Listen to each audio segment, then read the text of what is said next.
In this video, I'm going to be showing you step by step how I made this beautiful mesh dress for my birthday. And if this is something you're interested in, then let's dive in.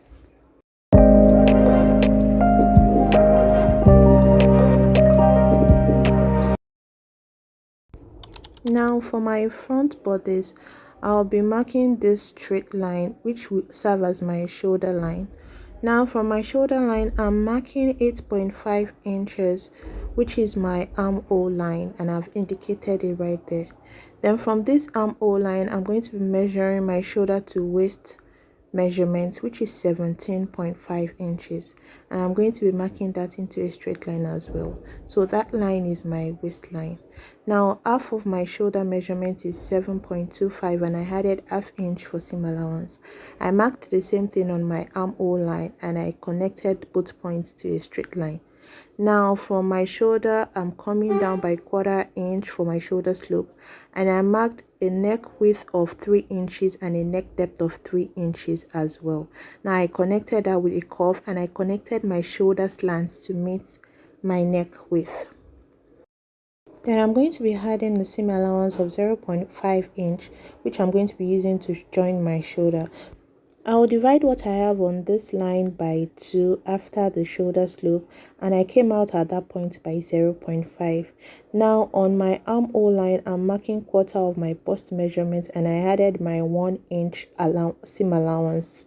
Now I'll be connecting these 3 points together from the tip of my shoulder slope to that point there and to my armhole line. On my waist, I marked 1/4 of my waist measurement, and I added 1 inch of seam allowance as well. Now I'm going to be connecting from my armhole line to my waistline, and I indicated on my waistline that I'm going to be adding 0.5 inch seam allowance on the waistline. Now for this fabric we are using, it's a mesh fabric, and mesh fabrics are very stretchy, so you really do not need all of these allowances if your mesh fabric is as stretchy as mine. I actually made the patterns before I cut my fabric, so now our front pattern is ready. For our back bodies, the first thing we need to mark out is our zip allowance, and for this particular pattern I'm using 1 inch for my zip allowance, and that is what I just marked out. Next, I marked out my starting line, and I'm going to be indicating my zip allowance so we don't get confused. Now this is my shoulder line as well. I'm going to be marking half of my shoulder width plus half inch allowance. Now for my shoulder, I marked my armhole line, and then I marked my waistline, which is 17.5, and I'm going to be connecting all those points to make a straight line. Don't worry, I'll be indicating it so we don't get confused. So that's my shoulder, my armhole, and this last line is my waistline. I'll mark the same thing I have on my shoulder. I'll mark it on my armhole line as well, and I'm going to be connecting both points. Now just the same way we did for the front bodies, I marked my shoulder slope of 3/4 of an inch, and I connected it to my neck width of 3 inches. Now I also added my shoulder seam allowance as well. Now for the back, we don't need to come out by 0.5 inch at that midpoint, so I'm just going to connecting it straight to the armhole line after I've marked 1/4 of my bust measurement on the armhole line. Now on the waistline, I'm going to be marking 1/4 of my waist measurement and adding my seam allowance as well. Like I said, you really do not need side seam allowance if you're working with a very stretchy fabric like mesh. Now for my neck depth, I'm using 1 inch, and I'm just going to be connecting this with a curve. I'm going to be connecting it to the neck width that I marked earlier, which is 3 inches. Now I'm going to be extending this line into my zipper allowance. Now for this back, we're going to be doing some alterations. So from this center back line, I'm going to be coming in by 0.5, and I'm going to be connecting it. Just make it blend with the original center back line. Now this slanted line, this new line, is our new center back line, and from there I'm going to be remarking my zip allowance. I hope you get what I'm saying. The point of this is to make our zip allowance slanted and not straight, because if you check it well, the normal human body back is not straight, it's kind of slanted, so we're just trying to mimic that.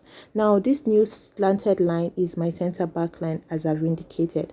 Now on the center back line as well, I'm going to be coming up by 1 inch, and I'm going to be slanting this line and connecting it just to blend it back to my waistline, just the way you see it.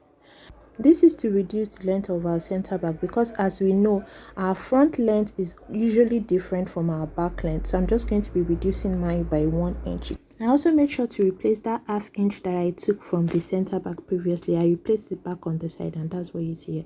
Now this slanted line is my new waistline, and I'm going to be cutting it out.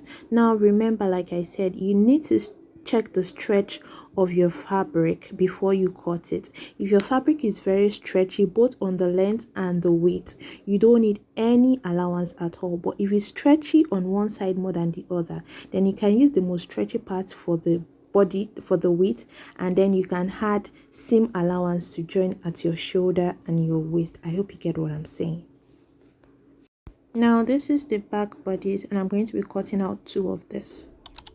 For this skirt pattern, I'm going to be using the hip allocation method, which works best if you're curvy and you have, a big bum. So I'm going to be drawing my starting line first, which will serve as my waistline. Now for this method, we're going to be doing things differently, because we're not going to be dividing our hip by 4. So just follow me as I go. The first thing I did was I marked 2.5 inches from the center line, and I marked that 2.5 inches into a straight line. This will be our butt extension and also for our zipper allowance. Just follow me as I go, because for this pattern I'll be drafting both the front and the back skirt pattern together. Now this new line is going to be my center front line. Now for this butt allocation method, like I said earlier, we're not going to be dividing our hip by 4. Instead, we're going to be dividing it by 2. Now we're going to have front hip separately and back hip separately, and the back hip will be bigger than the front hip. So that is why I cancelled hip divided by 4. Now what we're going to be doing is we're working with a hip measurement of 42 inches. When I divide 42 inches by 2, I'll have 21 inches. That means I have 221 inches. But remember, I told you that the back hip has to be bigger than the front hip. So for the front hip, I'm going to be subtracting 1 inch from it, while for the back hip, I'm going to be adding 1 inch to it. I hope you get it. So for my front hip, 21 minus 1, that's 20 inches, while for the back is going to be 22 inches, which is 21 plus 1. So I'm basically just removing 1 inch from the front and adding to the back. Now we're going to be using 20 inches for our front and 22 for our back. Of course, I'm going to be dividing my front hip by 2 on this pattern. So for this pattern, I'm going to be using 10 inches on the pattern, and for the back, I'm going to be using 11 inches on the hip. Now please note that for this pattern, we're not doing anything differently for the waist. It is only the hip that we're altering. So from my waist to hip is 8.5 inches. And I've marked that on my pattern and I've indicated it as well. Now from my waist to above my knee line is 18.5 inches, and I also marked that into a straight line as well. Now this skirt part is going to be a mermaid skirt, so just stay with me. Now my quarter of my waist is 8.5 and I added 1 inch allowance. Now remember, we're using 20 inches for our front hip, so 20 divided by 2 is 10 inch. Now we're going to mark in that 10 inch from that center front line, remember, that we marked. And for my knee measurement, I marked 9.5 inches because I don't want it to taper at the knee. Now I'm just going to be connecting all of these points together with my ruler. If you've gotten any value from this video so far, kindly like this video and subscribe to my channel. Thank you. So for our back hip, remember our back hip is 22 inches. So divided by 2 will make it 11 inches. So watch the way I marked my 11 inches. Remember the front hip is 10 inches. So I just made an extension of 1 inch after that center front line. And that will be my back hip measurements. So now this 1 inch extension that I made, I'm going to be connecting it back to my hip line with a slight curve. Please don't make it too curvy, or else you're just going to have a lot of excess. Then I'll be connecting from my hip line back to my knee line as well with a slight curve as well. Now this line now is going to be my center back line, this curvy line, while the straight one is my center front line. Are you getting it? So now it is for my center back line that I'm going to be marking my 1 inch for my zipper allowance. I hope you get it now. So now the trick here is that our center back and then our zip allowance line is not straight. You can see it is curvy, which imitates the shape of the bump. That is why I said this method works for people that are very curvy and have big bump. Now I don't have enough pattern paper for the length of my skirt, so I'm just going to be showing you what I'll be doing on my fabric. So I'll just basically be measuring the length of my fabric, and from that the M, I'm going to be adding about 6 inches to quarter of my hip measurement, and I'm going to be connecting it to the knee line just like this. So it's a mermaid skirt, but it is not too flared out, so I just added 6 inches. And for the other side, I'm just going to be extending that 1 inch zipper allowance all the way down. So this is what I'm going to be doing on my fabric as well, but the length of this pattern paper is not enough for the length of my skirt, so that's why I'm cutting that part out. I just need this upper part, and I'm going to be extending the rest on my fabric. Now I already have my half-inch joining allowance at the waistline. Now I'm going to be cutting my front skirt first, and see the way I folded it. I folded it making sure that I have just my center front line aligned to the fold of my fabric. I hope you get it. Remember I told you that straight line is my center front line, but the curving one is my center back, remember. So now I'm pinning it down on my fabric. I already have my fabric on fold. Please remember, this is the front skirt we're cutting. Now I'm going to be marking the length of my skirt, which is 43.5 inches.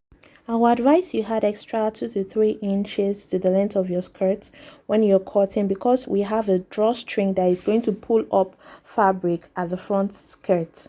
Now see the way I connected from my knee line to the edge of my skirt, just like I illustrated on the pattern. So I'm just going to be cutting this out now, and I'll make sure I notch my center front as well.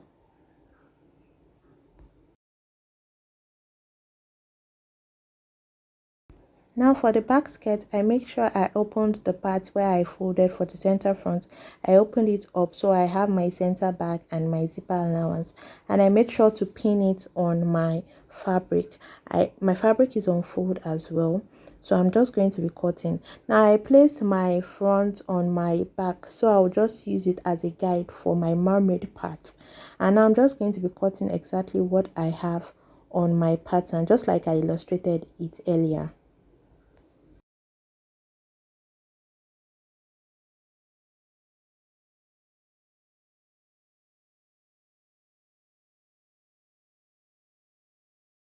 On the lower part where the skirt flares out, you can come up by 1 inch or 1.5 inch and give it a slight curve there, so that part is not so sharp.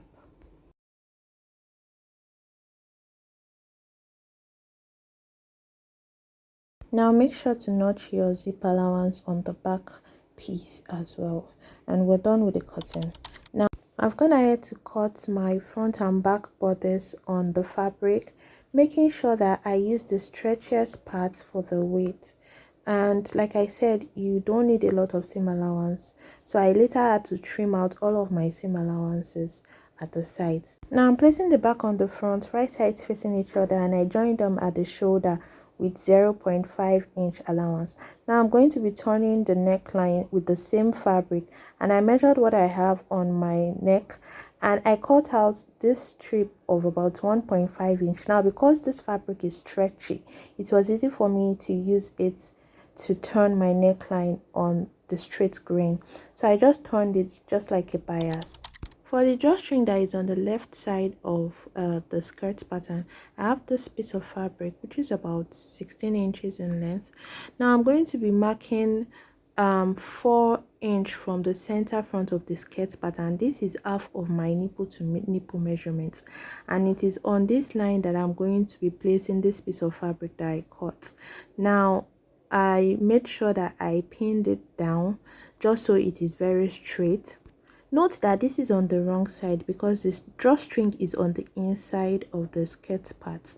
So this is me just pinning it down to ensure it's straight, and I'm going to be running a straight stitch at the middle of this piece. After running the straight stitch at the middle, I'm going to be marking 0.75 on either side of that stitch that I made, which will accommodate my rope of 1/2 inch. And after doing that, this is what I have. Now I'm going to be making my ropes and I'm going to be inserting it, and I've already done that at this point. I also make sure to secure my ropes at the waistline. Now for the sleeves, I'm going to be measuring what I have on my armhole from the front to the back all the way. I have 22 inches. Now I'm going to be placing my fabric on fold, and what I have on fold is about 10 inches, and the length of my sleeve is about 22 inches. This is because I'm still going to be adding a flare to this sleeve because it's a bell sleeve. So I marked 22 inches and I cut it out. From the edge of my sleeve, I'm going to be marking 4.5 inch, which will serve as my cap height, and I made that into a straight line, and then I just used my free hand to draft out my armhole curve, and then I cut it out. I'll be measuring what I have on this armhole curve, and it has to match up with half of the 22 inches that I measured on my bodice earlier. So I'm just going to be marking where I have 11 inches. I'll also be marking the measurement of slightly above my wrist, and I'm going to be marking that and connecting it to the 11 inches that I have on my armhole curve, and I'm just going to be cutting it out. Now you're going to cut 2 of this because of course you have 2 sleeves.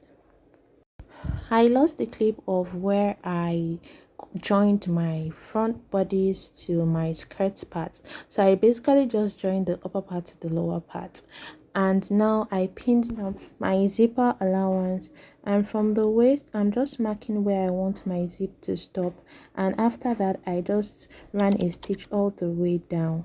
Now this is where I'm fixing my zipper. I used an invisible zip, by the way, and you just really have to take your time, pin it down, and really take your time when you're fixing this zip because it can be quite tricky.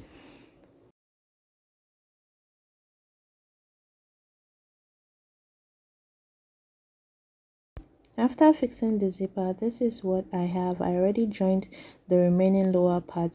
I also joined my side seam from the sleeves all the way down, and I made sure to reduce my measurement a bit, like I said, because this fabric is stretchy. Now it's time to add the flare part of our bell sleeves. I reduced the length of my sleeve by 1/2 inch and I just trimmed that out. Now I'm going to be measuring what I have on my round sleeve, which is 4 inches on fold. So that means the circumference I need for the flare of my sleeve is going to be 8 inches. Now I'm going to be cutting 2 flare for both sides of the sleeve. One is going to be 6 inches while the shorter one will be 4 inches. So yeah, I'm just trying to measure the length of my fabric so I don't have any wastage. And I measured 8 inches, and I'm going to be folding it into 2 and folding it again into 4. Remember, the circumference of the wrist we are working with is 8 inches, so divided by 4, because this fabric is folded into 4, that means the curve that we need at that part is just going to be 2 inches or even less than, because this fabric is stretched, like I said. So after I marked my curve, I'm going to be marking the length of my flare, which is 6 inches, and I'm going to be cutting it out. I'll be cutting 2 6 inches length and 2 4 inches length flare.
I placed the shorter one on the longer one, right sides facing me, and now I'm going to be placing my sleeves, making sure that the right sides for the three fabrics are facing each other, just like this.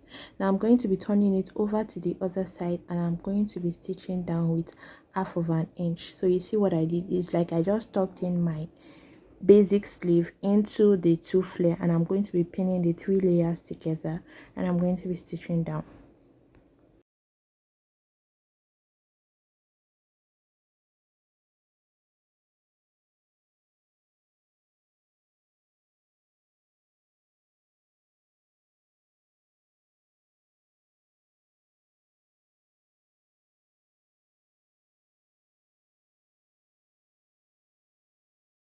Now after stitching, this is what I have, and I did the exact same thing to the other sleeve as well.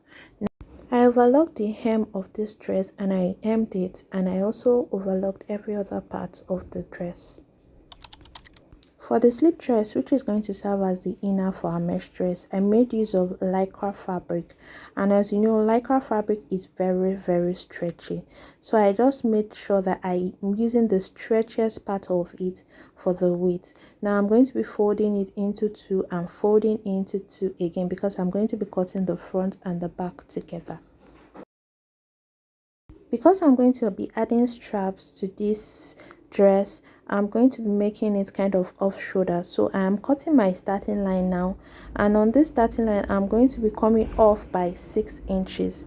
That means the 6 inches is what I'm going to be taking up, which will serve as my strap.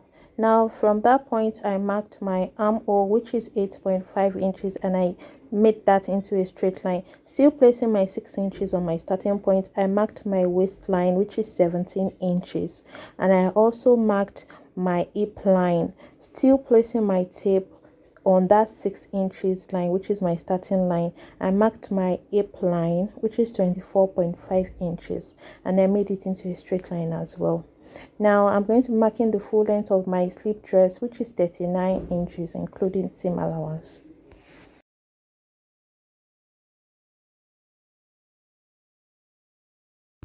Now from my center front line, I'm going to be marking 4.5 inches, which is going to serve as my strap to strap measurement. On my armhole, because this is very stretchy, instead of 9.5, I'm going to be making use of 9 inches for quarter of my bust measurement. That means that I reduced my bust measurement, and I still am not going to be adding any allowance. For my waist is usually 8.5, I marked 8, while for my hip is usually 10.5 and I marked 10, and I'm still not going to be adding any allowance.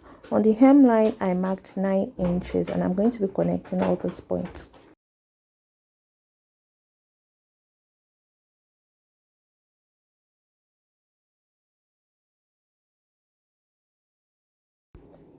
And now I'm going to be cutting out. Remember to start your marking from the side where both parts, both the front and the back, are on fold, not on the other side.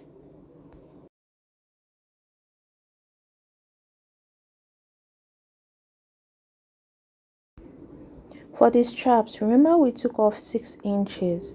Now I marked 3 inches width, and the length is going to be 12 inches. You know, 6 inches for the front and 6 inches for the back. Like I said, I will not be adding any allowance because I am using the stretchiest part to cut out the length of my straps.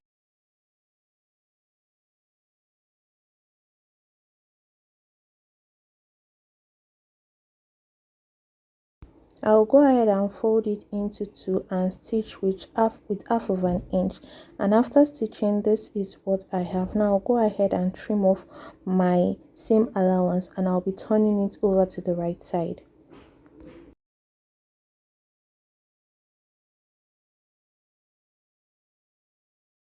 Now this is the right side of my front.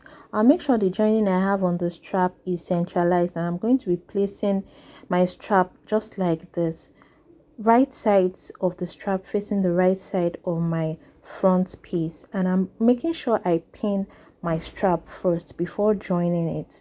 Now I'm going to be turning the neckline and the armhole using a strip of the same fabric. So I cut out about 1.5 inches, and I'm just going to be turning it just the way you turn your bias. I placed it right sides facing each other, and I'm first going to be stitching down like this.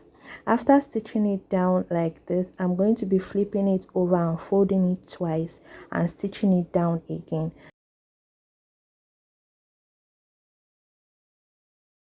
So this is what I have after I was done doing that. Now I'm going to bring in the other part, which is the back of this fabric, and I'll make sure I place it right sides facing each other, right sides of the front and the back facing. Now I'm going to be placing the other end of the strap right side still facing each other. Please don't get confused. Just like this, just follow what I did in the video, making sure that that stitch is still centralized, and I'm just going to be pinning it down. Now I'll go ahead and cut out another strip of fabric, which I'm going to use as a bias for the back as well, and I'll turn it the same way I turned the front piece.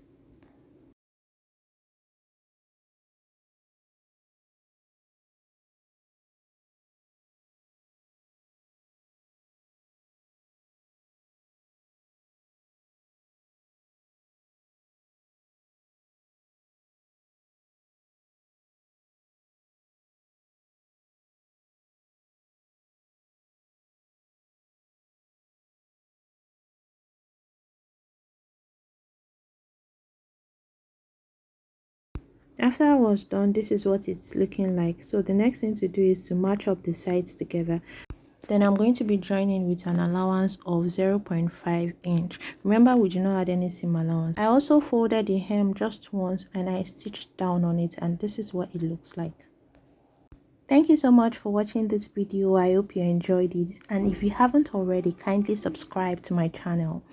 Till I come your way again. Bye.